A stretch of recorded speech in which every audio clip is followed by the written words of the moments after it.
ద్వారకానగర్ డివిజన్లో శివాలయం పక్కన ఏర్పాటు చేస్తున్న సెల్ టవర్ని వ్యతిరేకిస్తూ బస్తివాసులు కార్పొరేటర్ బన్నాల గీత ప్రవీణ్ కార్యాలయానికి విచ్చేసి కార్పొరేటర్ గారికి సెల్ టవర్ ఏర్పాటును వ్యతిరేకిస్తూ సెల్ టవర్ని అక్రమంగా నిర్మిస్తున్నారని దాని తొలగించాలని వారికి విన్నవించుకోవడం జరిగింది.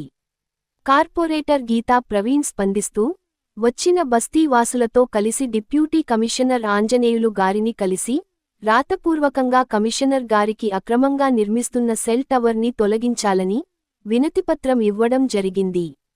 కార్పొరేటర్ గీతా ప్రవీణ్ మాట్లాడుతూ పర్మిషన్ లేకుండా ఏర్పాటు చేస్తున్న సెల్ టవర్ని వెంటనే తొలగించాలని, లేని పక్షాన డిప్యూటీ కమిషనర్ కార్యాలయంలోనే బస్తీ వాసులతో పాటు కూర్చొని నిరసనగా ధర్నా చేస్తానని డిప్యూటీ కమిషనర్ గారికి చెప్పడం జరిగింది.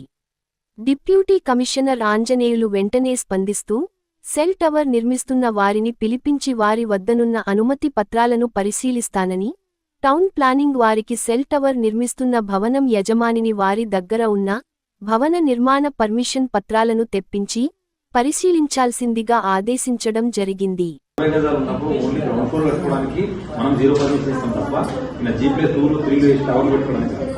ఇది కొంచెం దయచేసి మీరు మీ ప్రోగ్రామ్ రేపు అయిపోయినా సరే ఇప్పుడు ఫస్ట్ ఆయన చెప్పండి, రేపు నాకు మినిస్టర్ గారి ప్రోగ్రామ్ అప్పటిదాకా డిసిషన్ చేయకుండా రాసుకుంటే రేపు ఇంటికి పేపర్లు తీసుకొని చూసిన తర్వాత ఏదైనా డిసైడ్ చేస్తాం.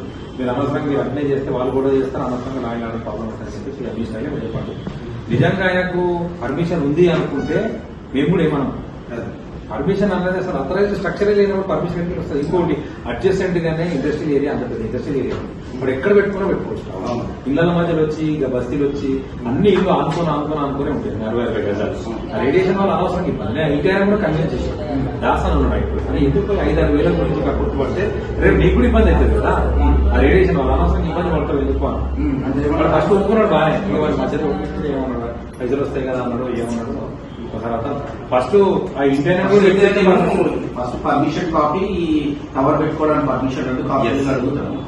If it is illegal immediate గా ఫస్ట్ ఎలక్ట్రిసిటీ వాళ్ళకి డిస్కనెక్ట్ చేయమంటారు. వాళ్ళు రీఫేస్ కరెంట్ లేకపోతే అడుగుతారు. ప్లస్ మా వాళ్ళు కూడా వర్క్ ఆఫ్ చేస్తారు. రీఫేస్ అదే ఇవ్వదు వాళ్ళు ఇవ్వదు. వాళ్ళు కూడా అనథరైజ్డ్ స్ట్రక్చర్ కి అసలు రీఫేస్ కరెంట్ మనం పోతే 100 కంప్లైంట్ ఇంకోమంటారు. గుడ్డిగా గుడ్డికి ఇచ్చేస్తున్నారు. ఏంటంటే ఇదర్ కాదు రెసిడెన్షియల్ ఏరియాలో ఇవ్వద్దు ఇస్తాను ఇమీడియట్